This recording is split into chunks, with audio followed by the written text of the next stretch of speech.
ഇടുക്കി മൂന്നാറിൽ വീണ്ടും പടയപ്പയുടെ ആക്രമണം. ലോക്ഹാർട്ട് എസ്റ്റേറ്റിലെ റേഷൻ കട തകർത്ത കാട്ടാന അരിയടക്കം അകത്താക്കി. ഇന്നലെ ഗ്യാപ് റോഡിലെത്തിയ പടയപ്പ വാഹനങ്ങളും തടഞ്ഞു. ഇതിനിടെ കഴിഞ്ഞ ദിവസം പടയപ്പയെ പ്രകോപിപ്പിച്ച ജീപ്പ് യാത്രക്കാർക്കെതിരെ വനംവകുപ്പ് കേസെടുത്തു. കഴിഞ്ഞ കുറച്ചു ദിവസമായി മൂന്നാറിലെ ജനവാസ മേഖലകളിൽ തന്നെയാണ് പടയപ്പയുള്ളത്. പുലർച്ചെ ലോക്ഹാർട്ട് എസ്റ്റേറ്റിലെത്തിയ ആന റേഷൻ കട ഭാഗികമായി തകർത്തു, അരിയടക്കം അകത്താക്കി. നാട്ടുകാർ ശബ്ദമുണ്ടാക്കി ആനയെ കാട്ടിലേക്ക് തുരത്തുകയായിരുന്നു.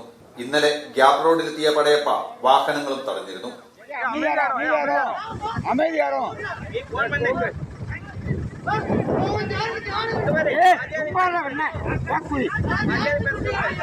കഴിഞ്ഞ ദിവസം പടയപ്പയെ പ്രകോപിപ്പിച്ച ജീപ്പ് യാത്രക്കാർക്കെതിരെ വനംവകുപ്പ് ജാമ്യമില്ലാ വകുപ്പ് പ്രകാരം കേസെടുത്തു.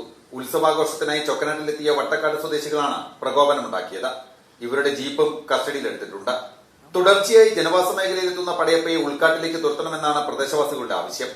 ഇതുവരെ ആളുകൾ ഉപദ്രവിക്കാത്ത ആനയെ പ്രകോപിപ്പിക്കുന്നതിനെതിരെ നാട്ടുകാരും രംഗത്തെത്തിയിട്ടുണ്ട്. മീഡിയ 1 ഇടുക്കി.